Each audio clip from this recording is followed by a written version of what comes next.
Okay, everybody, welcome once again to our professional development webinar series for parish and diocesan ministers. Thanks for joining us for our presentation, our panel discussion titled Best Practices in Catholic Youth Ministry.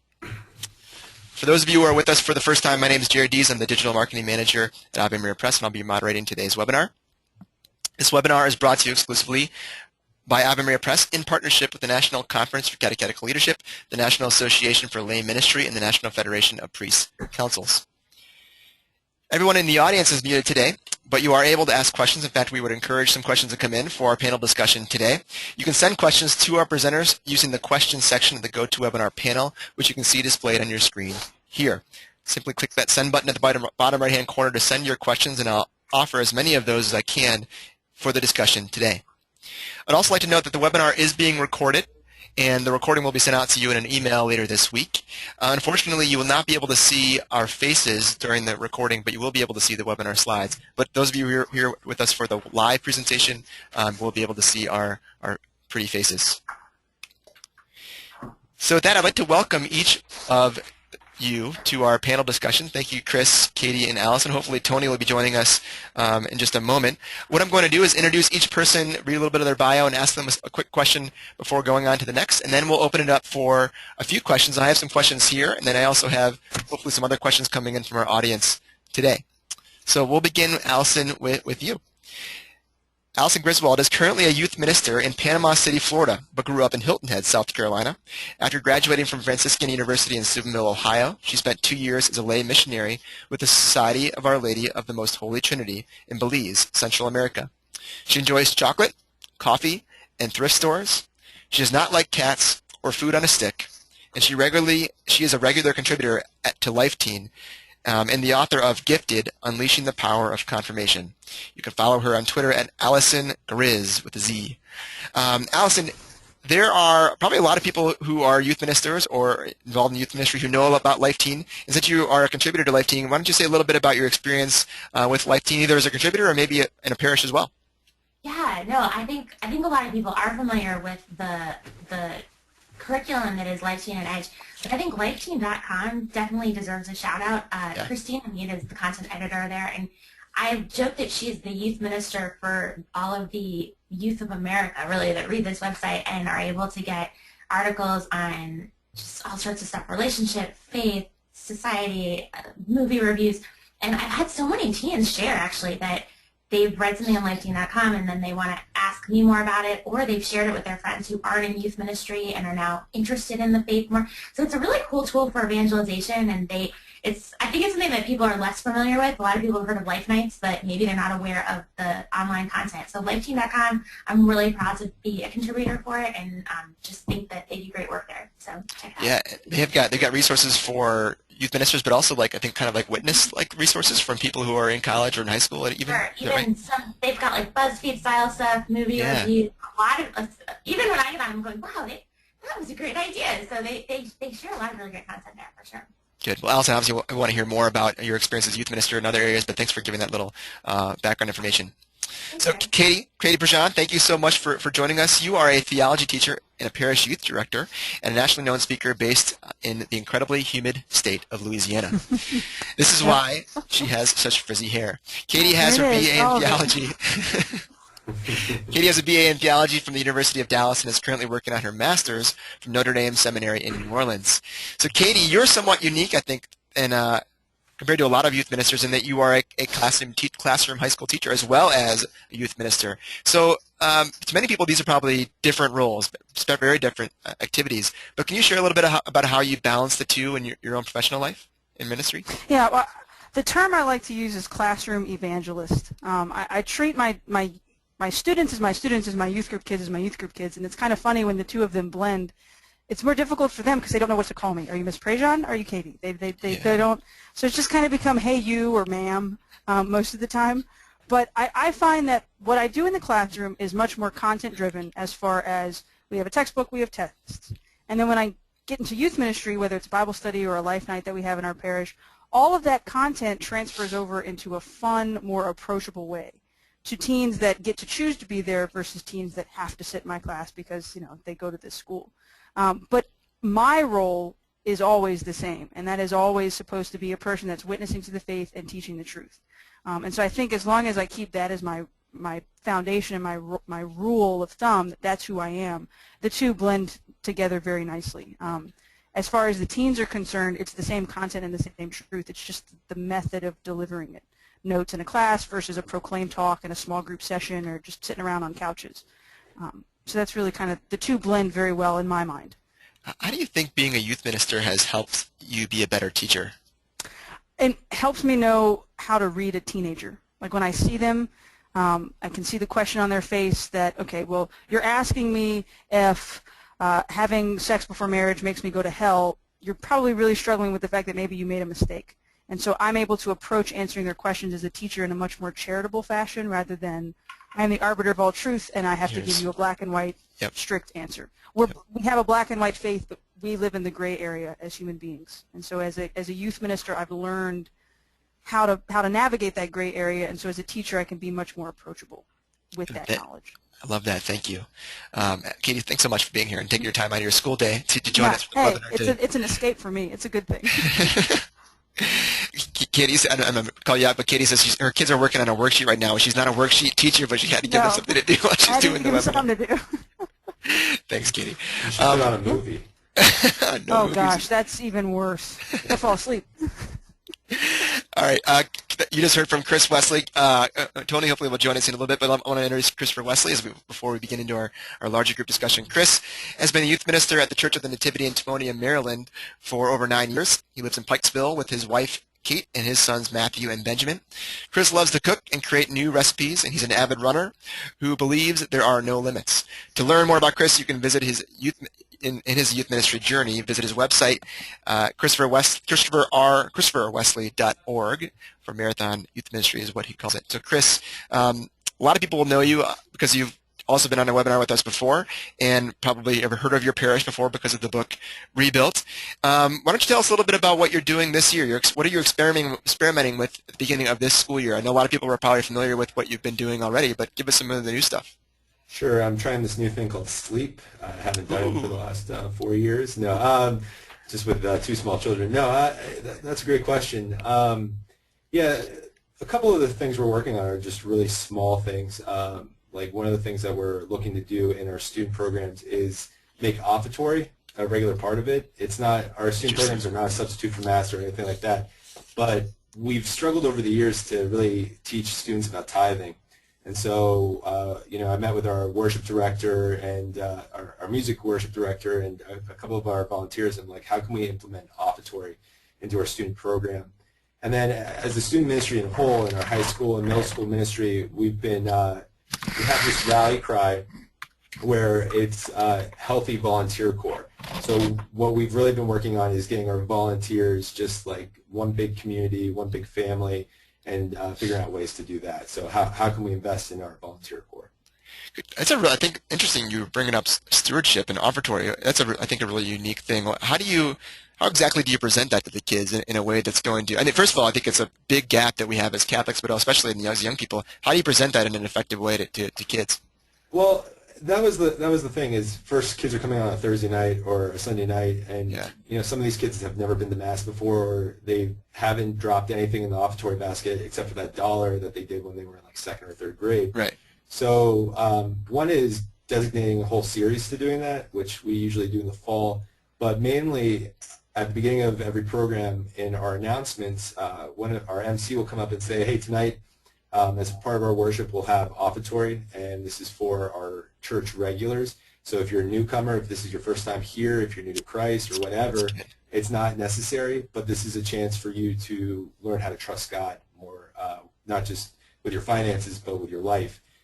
So if you feel compelled or called to do so when the basket's passed around, just make that offertory. And then, like I said, we'll do a series where we'll dive deeper into that. And we've actually seen the response, a pretty positive response in that. So it's been good. It's been well received. Good. I've heard that from, I'm sure, people, young Catholic adults who are very much angry because they say every time I go to church I feel like they're asking me for money. So that's great, I think, to establish that different perspective for young kids. I'm sure a lot of youth ministers shy away from that. So thanks, Chris. Well, I'll tell you this: it's a lot easier to do than fundraisers. Yeah. Fair enough. Now if I can just build the collection, but yeah, it's a lot easier than fundraisers. So. Good. Tony, thanks for joining us. So Tony Vicinda, you just joined us here from Edmonds, Washington. He lives there with his wife and 4 children and serves as the PA for youth ministry at Holy Rosary in Edmonds. He is the driving force behind Perpetual Motion Ministries program, design and development. He's passionate about connecting the power of our ancient faith to the issues and cultures of today's world using creative, tactile, and interactive techniques. Over the past 10 years, he's worked in a variety of parish settings and served as a speaker and consultant on a parish, regional, and national level.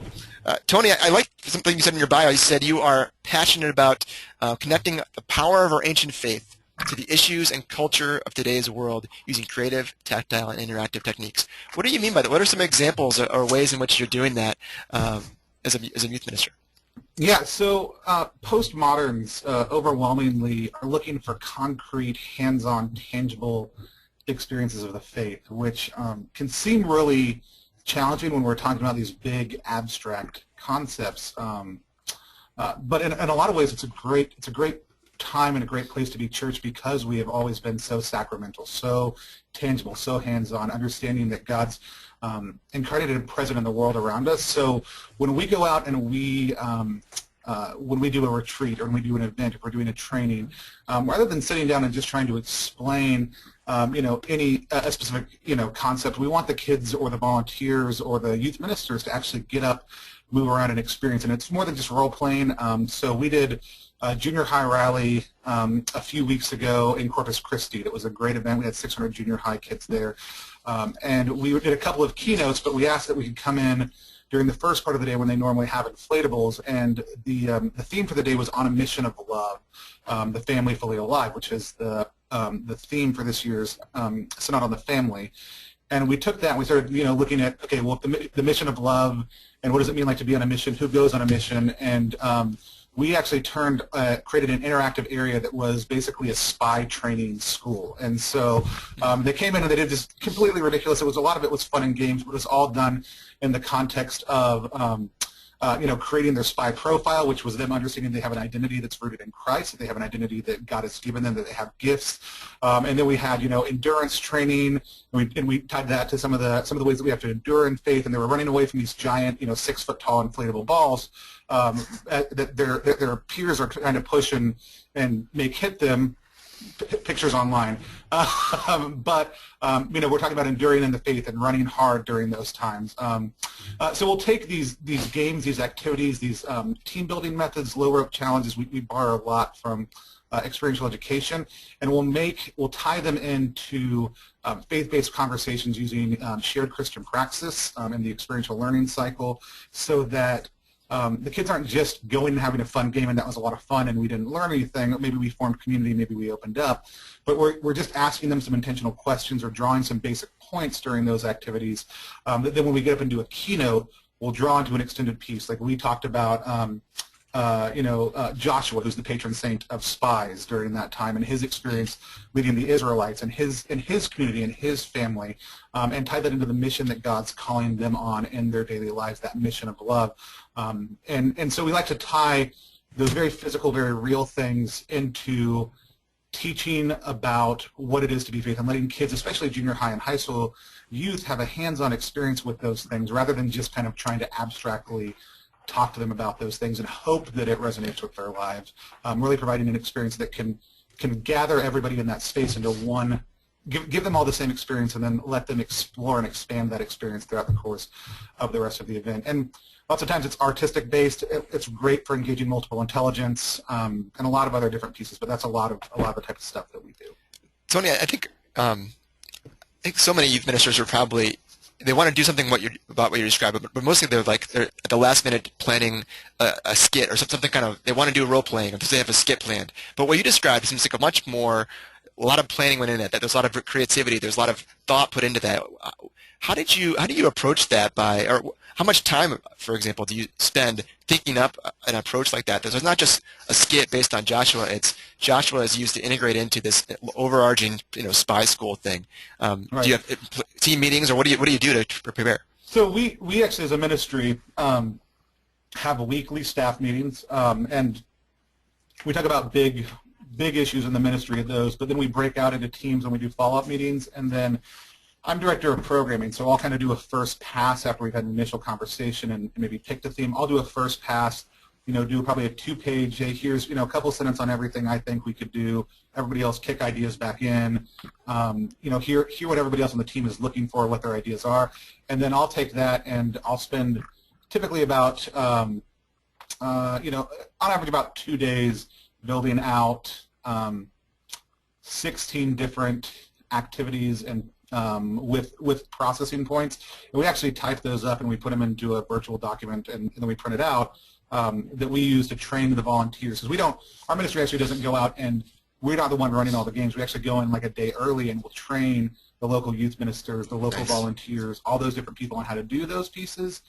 Because in our ministry, we don't want to just be the guys who come in and do really awesome ministry and then leave, and that was great, and there was no follow-up. But we actually want to impart skills and train them how to do some of those things. So we'll actually walk them through the basics of what we call adventure catechesis, which is that process of how to create that basic experience, how to process that experience, how to connect that story that we're kind of creating to the story of church, and then how we actually create that next step of asking kids to evaluate what that looks like in their lives, which again is based largely on shared Christian praxis, just kind of taking a step back and adding in that first step of that game or that activity that creates a basic bonded experience. But it's a process that takes time, but also the more you do it, the more you have to draw from, the better documented, the more things you write down, youth ministers, the more things you write down, the easier it is the next time you have to pull something and modify it rather than having to start from scratch. Are you writing things down right now? I'm taking notes. I'm taking notes always. No, Tony, that's probably the most practical description of shared Christian praxis that I've ever heard in my life. So thank you. That's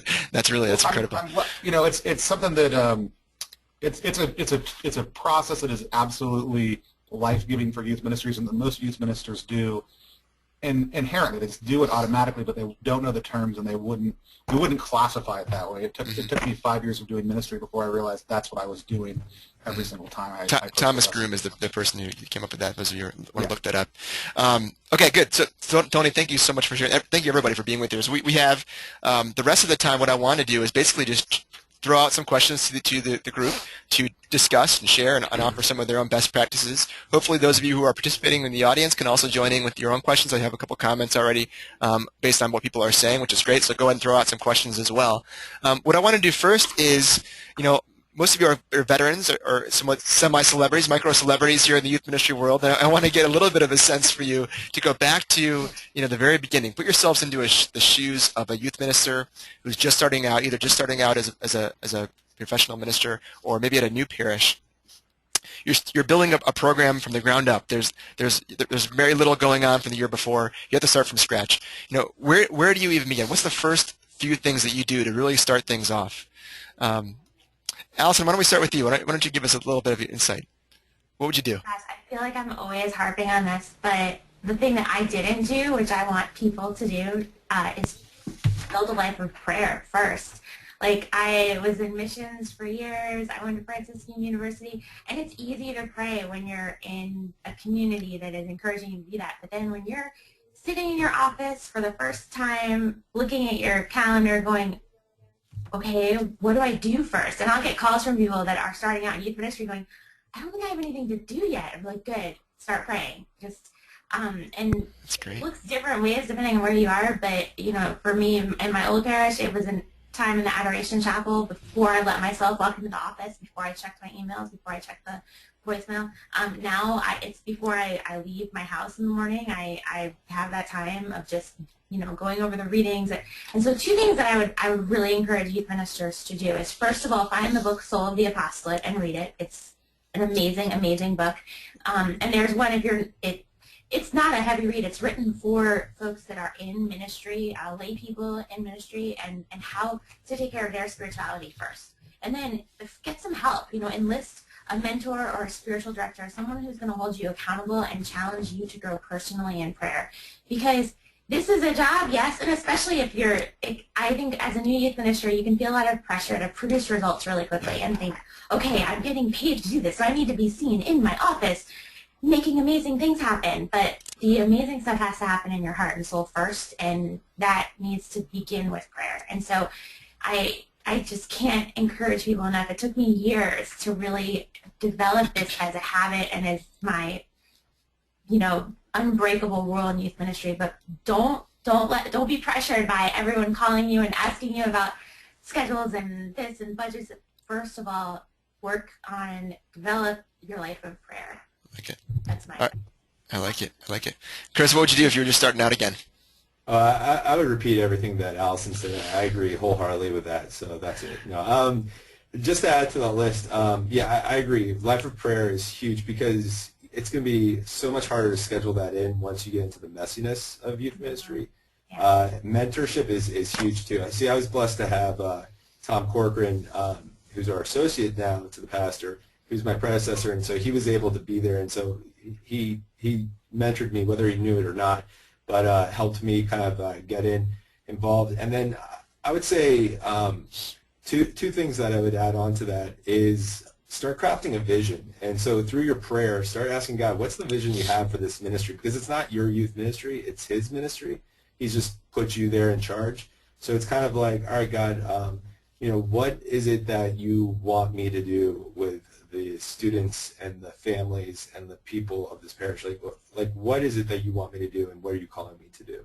So that would be the first thing. And then the second thing is just be a learner and ask questions and read books and, watch webinars like this, or, just try to be a sponge and absorb as much ministry wisdom as possible, and acknowledge that fact that you don't have all the answers. And I know that sounds kind of like patronizing or whatnot, but just like try to embrace the fact that you are learning, and use those first, I would say, not just 2 years, but 3 years, just learning and absorbing and seeking God's guidance on what to do with the ministry.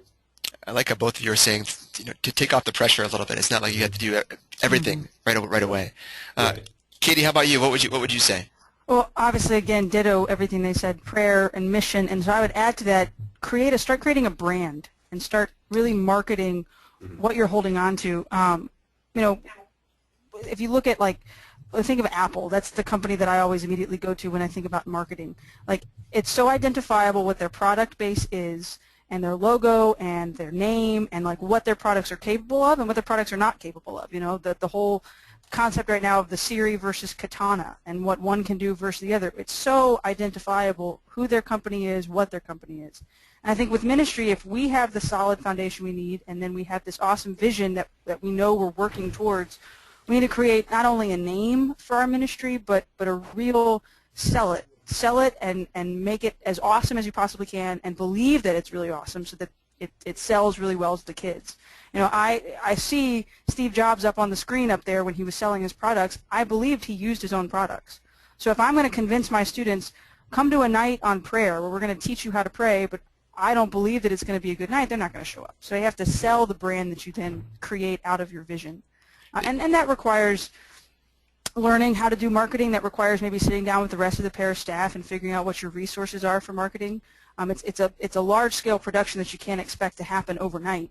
I've been a youth minister in my parish for 2 years. Before that, I was in a parish that had a name. They'd had that name for close to 6 years, and the kids still didn't know what it was. Yeah. But as soon as you so it takes a while for that to catch on, and we can talk more about ways to get that to catch on later, but I would say brand it. Pray, vision, then brand. I love that. There's so much power in giving something a name, and really, I think so many youth ministers and parish in general overlook that. Just curious, Katie, what's the name of the youth ministry that you're a part of? It's #TeensUndivided, Okay. and I inherited the name. That was what it was when I was a kid in the youth group, and we've got the big logo up on the wall. Yeah. And hashtags became popular right around when I started at ministry in my parish, and so we just started hashtagging the heck out of it. And so yeah, it's simple. And our Life Teen nights on Sunday nights, it's Life Teen at Teens Undivided. It's Bible study at Teens Undivided. We don't have to say the parish name anymore. And kids from other parishes will come. It's Teens Undivided night. Smart. So. Katie, you just made me feel really old by saying you got into ministry when hashtags were becoming It's popular. true. Yep. I'm sorry. Good. Well, Okay. First, I know that, Chris, you could do with the naming thing too. Tony, you mentioned adventure catechesis. That's a very powerful thing. You're giving something a name. Something that you're doing has a name. You want to build on anything that somebody else has said, or offer your own advice to new youth ministers? I disagree with all of them. No, Yeah. I want to say, just based on this panel, if you're a guy, you grow a beard. If you're a girl, you get some cool hipster glasses, grow red hair, get a scarf or a cardigan. That's what. No. Prayer. When I approach ministry, I think prayer. I'm only going to say prayer twice, but it's really layered between all these things. But as you're starting from scratch, or even if you're not, when you're looking at your ministry for the next year and how you're going to grow it, the process is rooted in prayer. It starts with prayer, and that starts with you as the individual minister that expands out to your team. But I would say the next step is assessment. You want to figure out where you are, what you've done, and use that to talk about where you want to go to, what's the next step. Especially if you're starting from scratch, I think a lot of youth ministers make the mistake, especially the first time they come in, is assuming there's no youth ministry because they're told there's no youth ministry. You know, youth ministry, if we're talking about it strictly in the gathered sense of kids getting together on a Sunday or a Wednesday night, yeah, parishes may not have that. But if you're telling me there's no ministry happening to teens, that there's no altar servers, that there's no lectors, I've gone into parishes that we've done assessments in that have 150 kids involved in different ministries but don't think they have youth ministry, which is a shame. So assessment, figuring out what's happening, what's not happening, what the needs are, and that we're not just filling the void of thinking we need more teens in the parish as consumers. After that, you're going to gather a team as part of that process, and that team's going to help you kind of discern and pray for a mission and a vision for where you're looking to go based on that assessment and the promptings that you're going to get in prayer. And then you're going to take that team and you're going to grow a bigger team. You're going to want to invite more parents in, youth leaders in, volunteers in from the community, and really our parish is trying to move away from volunteer language, and really a lot of that's borrowed from Rebuilt, like every member or minister, like understanding that we have ministry teams, we don't have volunteers, like we have members of our parish. Then you're going to start making invitations, and a lot of those are going to be built around forming relationships, around creating that brand like Katie was talking about that you can easily share, but also going out, forming authentic relationships in the community, in the parish community and the wider community, and making the invitation that that there's something happening, whatever those things look like in your parish, whether it's gathered, non-gathered, and only at that point, after you've made those invitations, after you've probably had some basic programming to kind of kick it off, get people interested, then you'll really kind of land whatever the program is.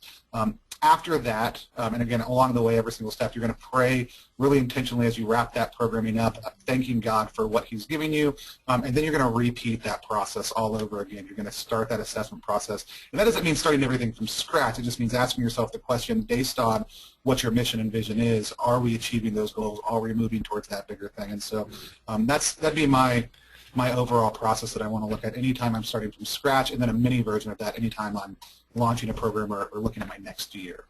Tony, when you say assessment, I'm thinking, as the teacher part of me is thinking like results as far as a performance. The marketing side of me is thinking like, you know, key performance indicators, the numbers, the statistics. When you say assessment, what do you actually mean? What are you referring to as far as taking an assessment? I actually don't exclude those two things. So when we were very young in our ministry careers, our ministry did a parish youth ministry assessment process, and it was actually really helpful in the couple of parishes we were able to pilot it in. It was really helpful in helping them grow numbers, grow competency in their volunteers, grow the number of volunteers they had coming, and create a better level of advocacy for what was happening with youth ministry in their community. It was based on quantitative and qualitative analysis. We sat down with people who were way smarter than us in some of those areas and said, here are some of the questions we're thinking about asking, telling us what we're missing. And there's two things I'll say is, we as youth ministers like to live in a world of qualitative analysis. We like to ask kids what they liked, how that went, tell us your story, tell us why that was meaningful to you. And that is the primary level of analysis that really, as church, we need to look at. Like, what is the impact for the people? What is the story that's being shared as part of that process? How are we empowering them to go out and be evangelists and be missionaries in the world? Because that's asking them those questions sets the stage for that. Lots of times as youth ministers, we're a little bit scared, I think, sometimes of quantitative analysis of, on a scale of 1 to 10, asking them to give you some numbers, how much did you enjoy this, crunching those numbers out, giving it in essence a grade and saying, but you have to do it for a while. Like, you're not looking for an A. I would say if you get 100% on any sort of quantitative analysis that you do, you ask the questions poorly. You should really have people giving you critical feedback that's going to help you grow. And if everybody says everything was great, they're either not being honest or you're not asking the right questions. And so we actually did just a 2-page document that we give to maybe 10 kids a night on a given night, and we just told them it was a reflection on the evening. We didn't say this is a quantitative and qualitative analysis, because no one wants to do that. And let them use the reflection. We worked some Ignatian, some solid Ignatian elements in to give it a spiritual dimension, high point, low point, just some basic things. And we looked at organic discipleship, and we'd pull out quantitative analysis, we'd pull out qualitative analysis, we'd pull out stories and witnesses that the kids would write in and open things, and we'd also pull out the numbers based on what we looked at. And we learned a lot. We probably did close to 10,000 surveys throughout the course of 2 years at different events and at 3 different parishes.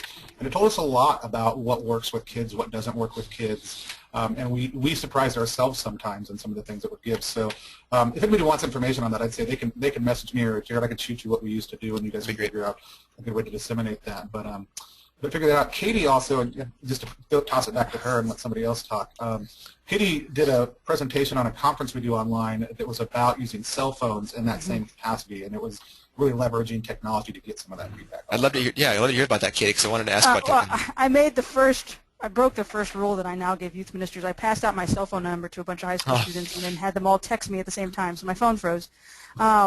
But the way I used to do it in St. Pat's, and I've modified my method now at Queen of Heaven, so I'll briefly tell you both. At St. Pat's, at the end of a night, I would have them text me a rating, 1 to 10, on what they thought the night was. And it just gave me, I was able to do a spreadsheet over the course of an entire semester and see, and they would, as the semester progressed, they got more and more confident in telling me, this is what I liked about the night, this is what I didn't like, because I built those relationships. So it wasn't just I need a grade. It was, I want to make this process better for you. So what did you get out of it? What did you struggle with? When I got to the parish I'm in now, which is my home parish, and where I know a lot of these kids' families, and I know them personally, and I see a lot of them on a regular basis, they weren't very honest with their cell phones because they didn't want to hurt my feelings. So, and I completely understand, you want your youth minister to like you. So if you're not liking the life night or the Bible study, you don't want them to think you're this, a turd. So they would just kind of tell me generally 7 to 8. That's my favorite term for high school kids that annoy me. It's a very specific technical term. It comes from the Greek. So I started creating a little form with 4 short questions and then 1 shorter, mini essay question. And just like Tony said, I didn't turn it into a grade thing. It was just kind of a reflect on the evening. Tell me what you thought about it. And I have a wonderful assistant who would just, type those things up for me, and she would put it all in a spreadsheet, and it would give me a snapshot analysis. And I think that that's important. A youth minister should never, ever be satisfied and say, that's good enough. Good enough is a dirty phrase when it comes to ministry that we do. We should always be striving to improve. We shouldn't be beating ourselves up and saying, this is terrible and awful and I'm a no good youth minister, but we should always be looking for a way to make it better for them, for their sake, and for us, because it gets boring. Like right now I'm in a rut with my Bible study. I feel like it's the same thing every week, and I'm getting annoyed with it. So I'm trying to figure out how to do something new. So if it's not fresh, we become tired, we become worn out. Our shelf life lasts about 2 years, and then we throw in the towel. Well, maybe some people here can help you out with that, Katie. Yeah. We have a lot of questions coming in. I don't want to dominate the discussion myself with the questions I have, so I want to make sure and open it up to people that are asking some really awesome questions. One is kind of a follow-up question for the idea of branding and naming. Joe says, if you brand your ministry, how do you keep it as a part of the church instead of separate? I have a lot of churches whose youth ministry has grown apart from the church. It seems like in my area, Life Team parishes and other parishes that use brands are thought of as separate groups from the parish. So thanks, Joe, for asking that question. Does anyone want to tackle that? Yeah, I'll jump on that. Thanks, Chris. Yeah, I think branding is definitely important because it gives a name, and plus, one of the reasons why I promote branding is in the sense that if you say youth group or youth ministry or catechesis or whatnot, immediately people start associating their experience of that with your program, which can be unfair or sometimes can limit the amount of participation or the way that people participate in it. So branding helps you kind of like fresh and clean the slate off. Now the way to connect it with your parish and make sure that it doesn't feel disconnected is this is where you have to have conversation with the rest of your staff, with the rest of the parish staff, and especially your pastor too. You know, one of the things I forgot to mention, first things you should do is definitely build your relationship with your pastor, because when you want to do things like branding, you should talk to him and say, hey, I want to call the youth ministry, you know, extreme or whatever, you know, and you just and then talk to him about like how does this match up with the vision of our church? Does it help it? Does it communicate clearly? Because don't just come up with a name for a namesake, but think about how this sort of matches with the fabric of your parish, the vision of your parish, and things along that line. So yeah, have a conversation with the staff, and then also don't ever be tied to the name. You know that a brand is just like a program. You know, it will have a shelf life, and after time, it will no longer be effective. So don't get married to it. Just see it as a tool for that season in your ministry. Good. I think, if I can chime in, also, you know, your relationships with your pastor, like what Chris said, and then with your diocesan youth director, with the families in your parishes that are not in youth ministry, that's going to help it keep from becoming this youth ministry clique, dare I say. You know, one of the first things that I do, that I've started, and this is the second parish where I've been this is the second time I've had a first year in youth ministry at a parish, and most times something that just helped me get a real feel for the parish is just literally visiting as many ministries as I could. You know, I always started youth ministry in the summer, or I would start my job there in the summer, so I had a lot of time where I wasn't going to be able to track down kids at, you know, after school or at mass necessarily, but I could, you know, hang out with the Altar Society and the Knights of Columbus, and just showing up and introducing yourself and just right away saying that, hey, we're here because we're all interested in having our teens grow in their relationship with Christ and the church. And it right away helps just sort of help all the ministries realize that we're all in this together, and that making those investments in the relationships in your parish that aren't necessarily teen oriented, or even the families of teens, can really help keep youth ministry from seeming like it's this exclusive thing that they do that's really crazy and they eat a lot of pizza, and that seems to help. Yeah, we have a bunch of other questions coming in. Thanks for that expansion on branding a little bit and naming. One person, Tommy, asked a couple of questions that are very similar about discipleship, and I know that's kind of a big word right now. Tommy says, how do you help your students become disciples rather than just youth group kids? You know, making the distinction there. Katie, how about you? We haven't heard from you in a little bit. What do you think about that? That's funny. That's my boyfriend asking that question, actually. Oh, sorry. So tell us, how did you prep for that question? No, I didn't prep for it. I had no idea. Discipleship, I think, starts with relationship. I really, you know, if we look in Scripture, my favorite discipleship passage is from the Gospel of John, when Andrew and John are standing there with John the Baptist, and he's like, look, behold the Lamb of God. And so they immediately go up to Jesus. Can y'all hear that? Yeah, it's okay. Hang on. Oh, no wrestling practice, darn it. I was so looking forward to it. It's not very loud. You can keep talking. You can keep talking, Katie. Yeah, sorry. So she's done now. So they see Jesus walking past, and they're like, that's the beauty of the school, I'm sorry. They see Jesus walking past, and they were like, you know, they go up to him and they say, where are you going? And he goes, well, come and see. You know, and I love that passage because Jesus could have given them a to-do list. He could have given them an itinerary. He could have given them a rundown of the next 3 years of ministry. And instead he says, why don't you just come experience it with me?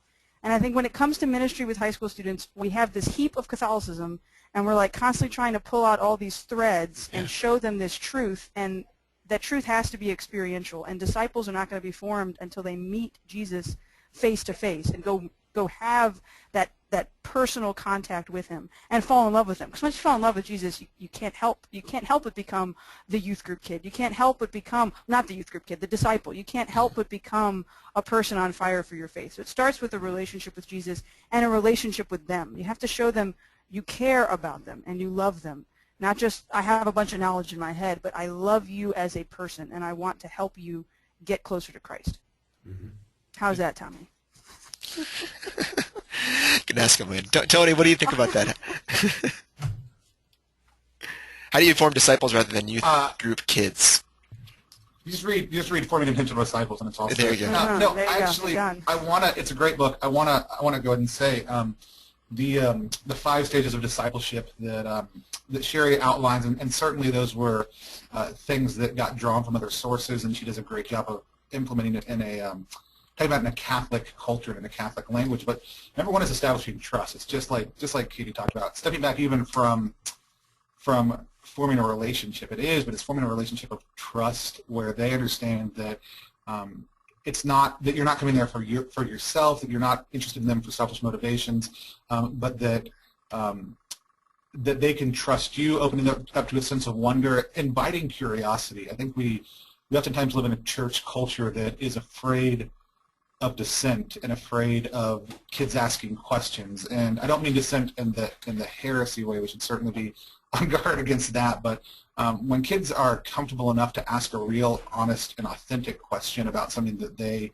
aren't sure about or have a question about, that's when I know this kid is really working as a disciple right now. This kid's really thinking about this. He's you know, we've established trust where he knows that he can come to me with, or she, with whatever questions they have. You know, we've created a sense of wonder and of curiosity about God, and now they're ready to start asking those questions, even if those questions are ugly and messy sometimes. But creating space where we're establishing trust, which can, again, goes back to all those basic relational skills.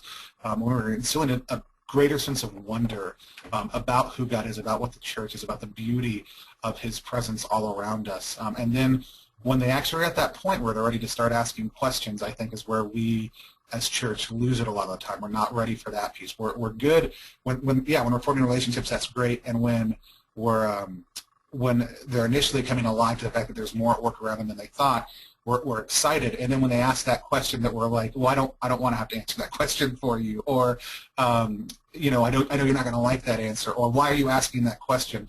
It's lots of times where we lose it. So creating space for those questions to be asked, being comfortable, even if the kid isn't going to walk away at the end of the night 100% convinced about what the church teaches, or knowing that the truth is present in the church, being okay with that and being willing to come back to that and knowing that it's a process and you're walking alongside them. I think those are some of the really essential things. And I think there are pieces that come after that, absolutely. But I think that's a lot of the time where the disconnect happens, is when we really enter into that phase of searching and of questioning that kids have, that we're not always as open to that as we want to be, and really knowing that that's just part of discipleship. That's part of the process. That's part of the journey. And so I would say creating space for those questions, but also understanding that some kids aren't going to have them. Some kids aren't going to be at that place where they're going to be asking them or sharing them. That doesn't mean they're not disciples also. Good. I think you're probably right, especially the case with teens. I mean, teens they're ready to question everything, and sometimes in a negative way. But if we can hone that energy in ways that is built upon a foundation of an encounter with Christ, that's a great perspective. Katie, go ahead. And if I could just jump in too, I think it's ultimately about, no, I'm not allowed to jump in. Yeah. They meet Jesus, they start asking questions, and then we have to show them how to be like Jesus. C.S. Lewis talks about in Mere Christianity, we're forming little Christs. That's what we're forming into. He's trying to make us perfect. And we think, it's like the contractor. He uses this great analogy. The contractor's coming in, and we think he's just doing a tiny remodel. And no, he's knocking the whole place down and building a castle. And he plans to come live there in our hearts. And, that's our goal. Our goal is not semantics. Our goal is, all of that is in service to getting people to heaven, getting these high school students to meet Jesus, to be Jesus to other people, to be kind, to be compassionate, to be loving, to be the hands and feet of Christ day in and day out. Good. Yeah, go ahead, Chris. And I want to ask a question from Adam. Go ahead. No, I was just going to say, and I think a great way to start on that too is to say, all right, who are we working with? Like, who's your target audience? And then where do you want to take them? And so, like, what are those discipleship steps you want them to take? There's thousands of different habits and spiritual disciplines that they can embrace, but, what are the first couple that you're going to start them with? And sort of map that out. And so start with a target audience, but then also say, okay, what's our goal for what does a teenager graduating from high school or look like, so that when they're going off into the world, they're not leaving the church at the same time. Mm-hmm. And what are some of those? I'm just curious. What are the habits that you talk about? I think you've shared them before, but I think it's great for people to know. Yeah, actually, we a couple of people on staff, we formed this kind of committee called the Discipleship Committee, where we've talked about what are the discipleship steps we want everyone in our parish to learn, not just teenagers, but kids and adults. And so it basically spells out STEPS. It's an acronym for STEPS, and it's serving in a ministry or mission, so serving inside and outside the church, engaging in small group, tithing. So I talked about that before, building stewardship, engaging in small groups, so meeting in purpose-filled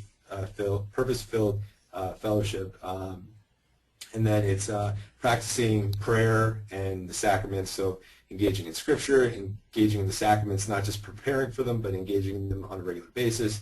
And then the last one is sharing through a strategy we call Invest and Invite, which is like evangelization, which sounds like a big and complicated word, but what we tell people is evangelization is simply inviting someone to an opportunity where they can get to know Christ just a little bit more. So.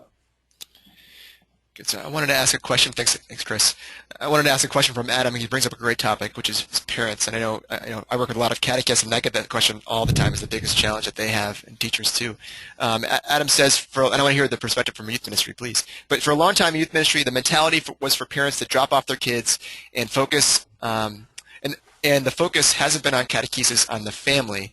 With the upcoming synod and Pope Francis's focus on rebuilding the family that is under attack, how do we evangelize the entire family from the perspective of youth ministry, and how does that mindset shift, Adam says? Allison, we haven't heard from you for a while. How do you reach the family, not just the teens, but the family as well? Well, again, your personal spirituality, I just can't harp enough. We're at the service of the family. Sure. And so as we're preparing things, to have a real spirit of humility that I'm not here to save these kids. I'm here to empower their parents to be the domestic church that they need.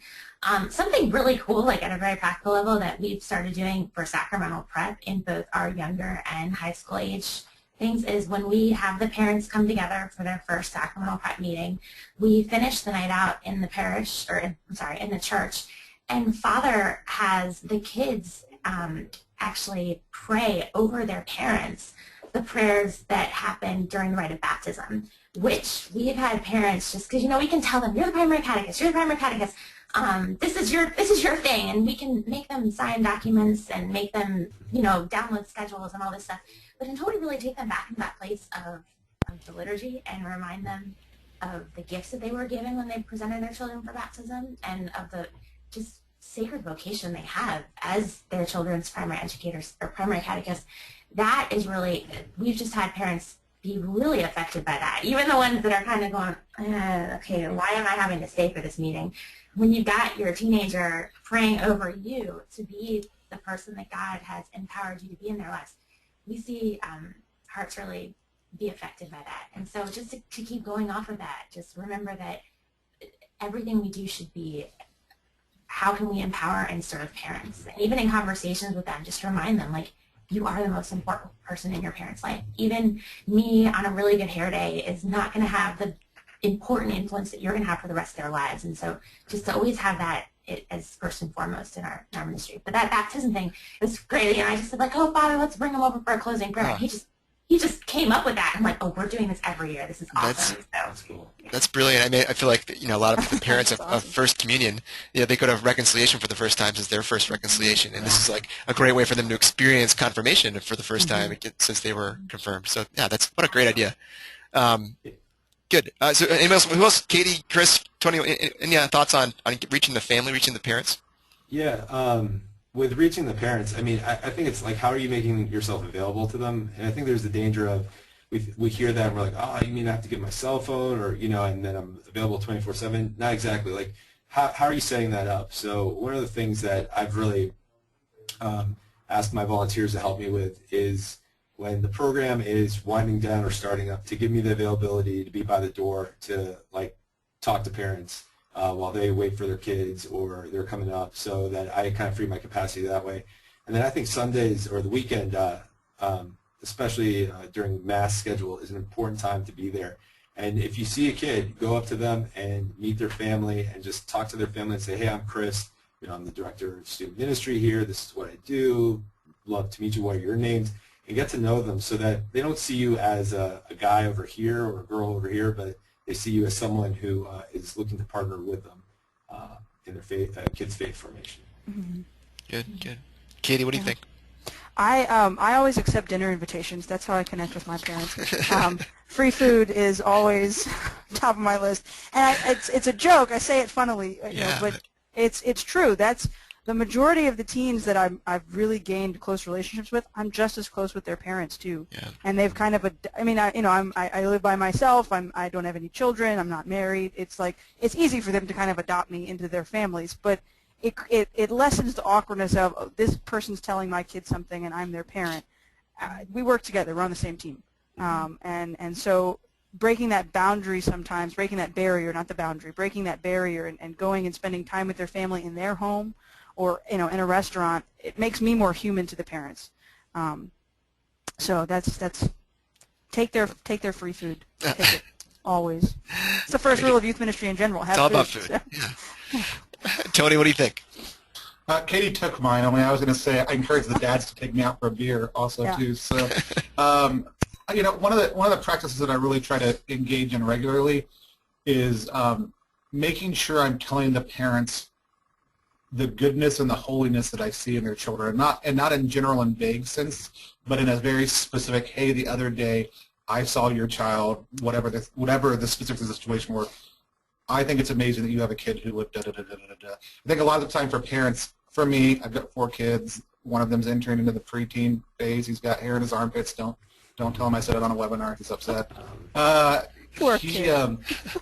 I need people to tell me good things about my kid. And it means a lot to me when people tell me good things about my kid, because sometimes I have a hard time seeing the glory of God manifest in my own children. Because I'm with them so often, and so to be reminded of those gifts. And I love, Allison, I'm going to message you afterwards to figure out what you guys are doing, because I'm now in charge of some big children's ministry pieces, and I think that concept of reminding parents the gift that their kids are to them, sacramentally in prayer, but also just practically at coffee and donuts, or else. And I think we also forget that the way we do youth ministry to youth is specific in the sense that it's age specific, it's developmentally appropriate, but a lot of the key pieces of ministry that we do with young people are equally applicable to their parents. Go where the parents are, be with the parents, form those relationships, make that invitation to them to be a part of ministry to their own child, not in the sense of show up on Sunday because I need a small group volunteer, but making that invitation and reminding them of the holiness of their own child and the gift that God's given them. I think those are important things, and I think I would say my other very specific thing is don't schedule a meeting that's not worth coming to.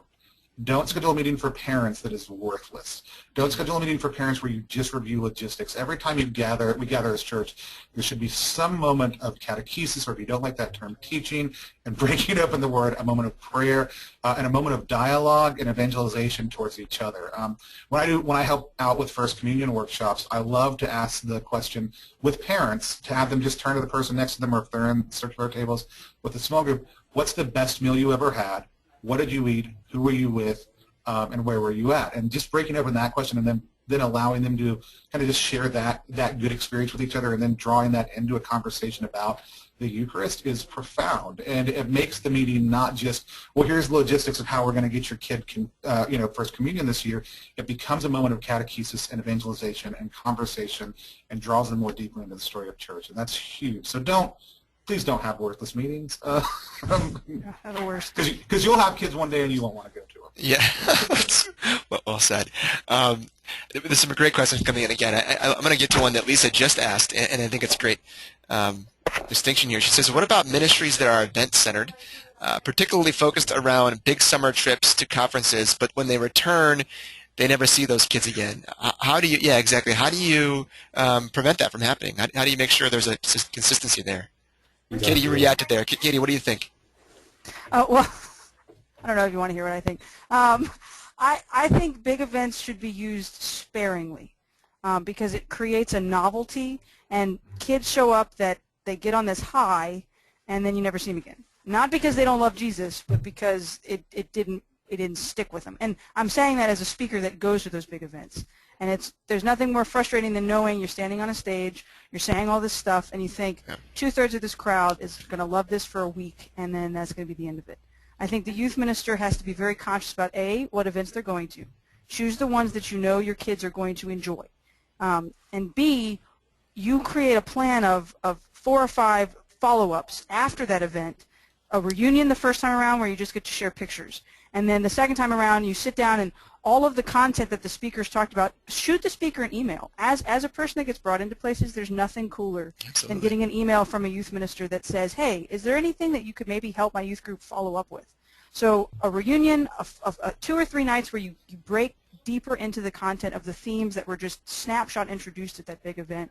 And then, and a lot of people disagree with me when I say this one, but you don't open it up to everyone. A, for fundraising purposes, because your parish gets strapped with a huge bill and you'll never see those kids again and their parents aren't tithing in the first place. But B, these events should be used to service teens that want to go deeper, not just to kickstart.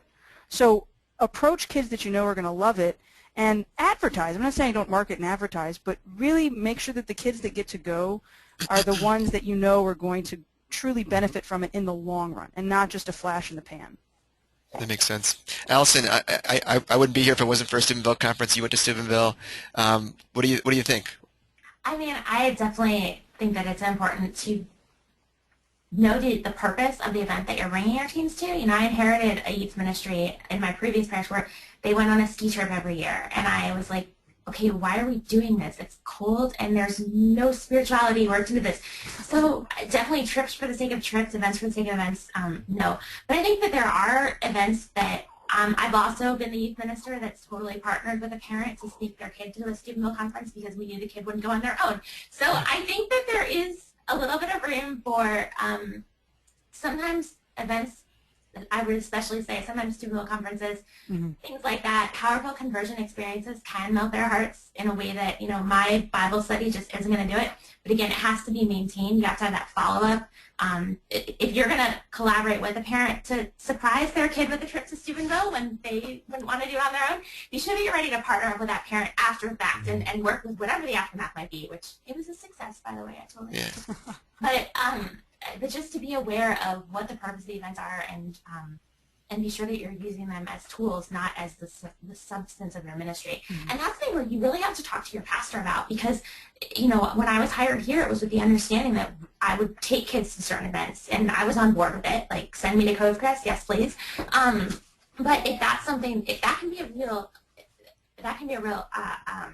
vision that could differ from your pastors. And so be sure that before you're hired and given a schedule of, oh, and by the way, you're doing a trip every month, be sure that you're on the same page, because I think that's where pastors just have different visions, and some youth ministers just, you know, have their pet trips that they really like, and just be sure that everyone's got the same vision for that.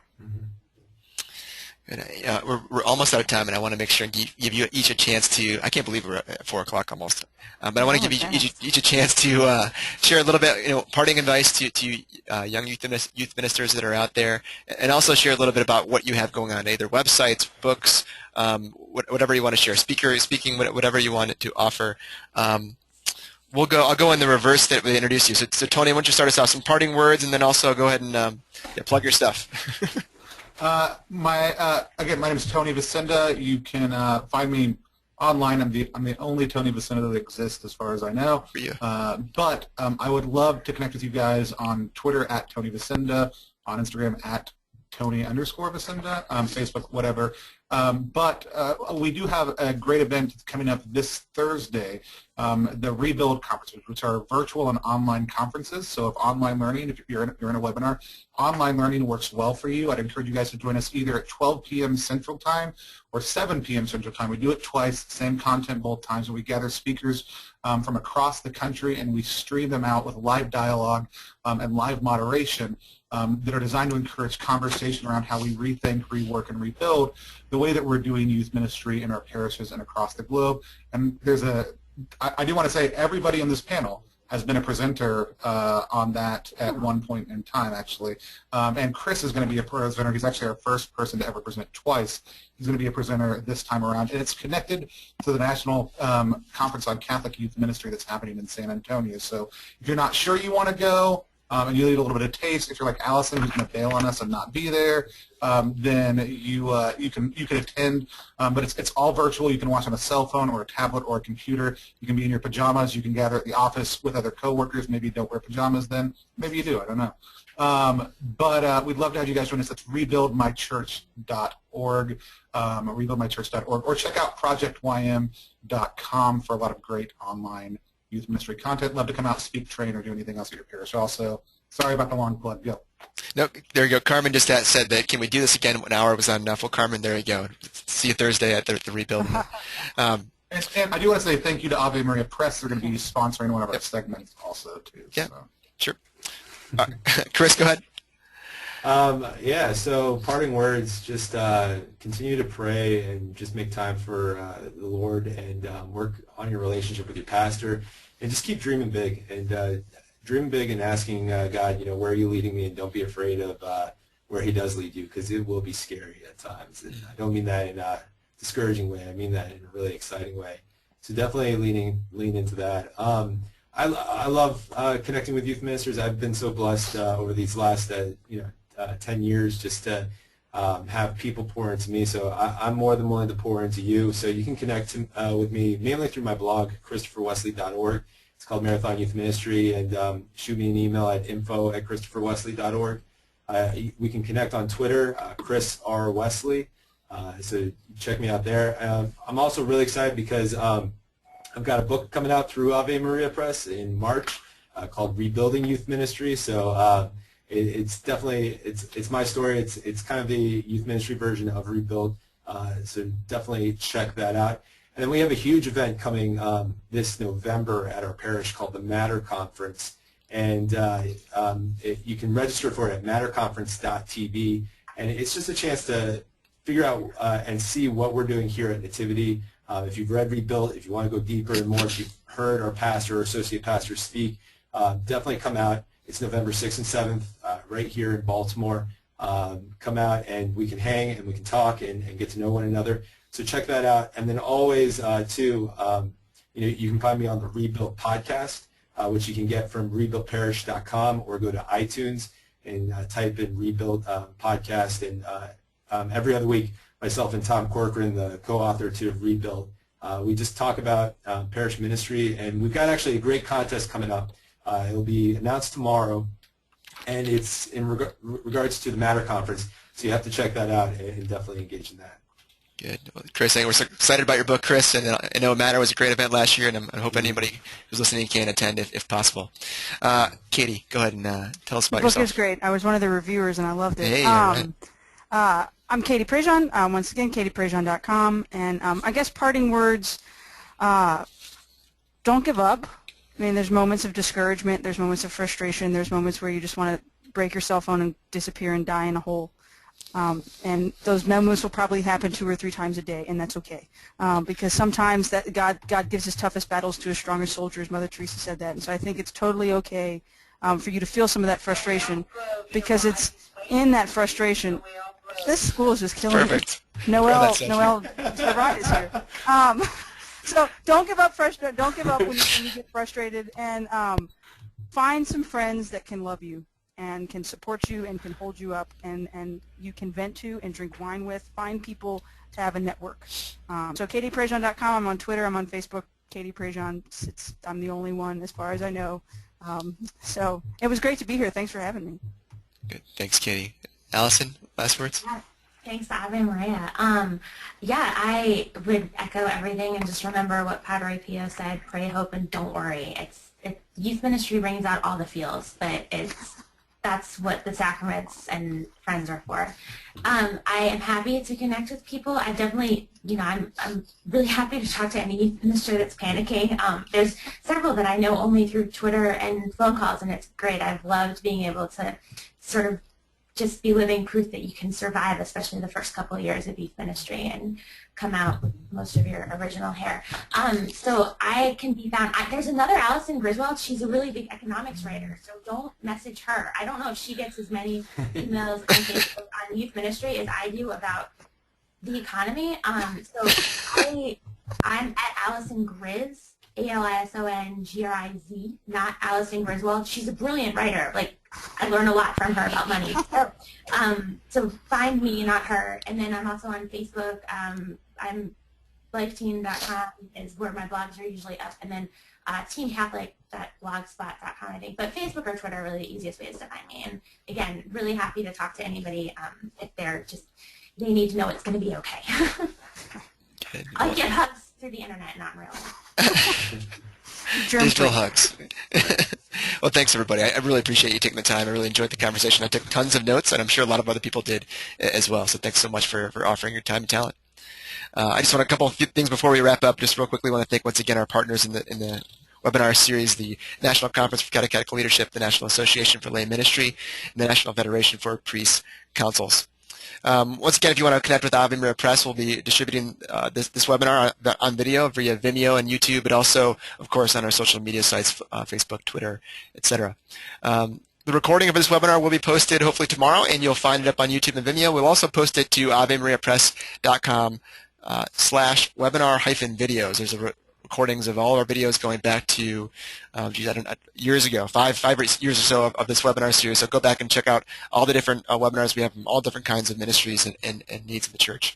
That's it. We don't have a webinar scheduled. We're still working on a schedule for the next webinar, which will be sometime in October. So check out your email inboxes for the next invitation coming soon. Thank you, everybody, for being a part of the series, and thank you, everybody in the panel, for offering your time and your thoughts. Thanks. Cool. Thank you. God bless. Bye.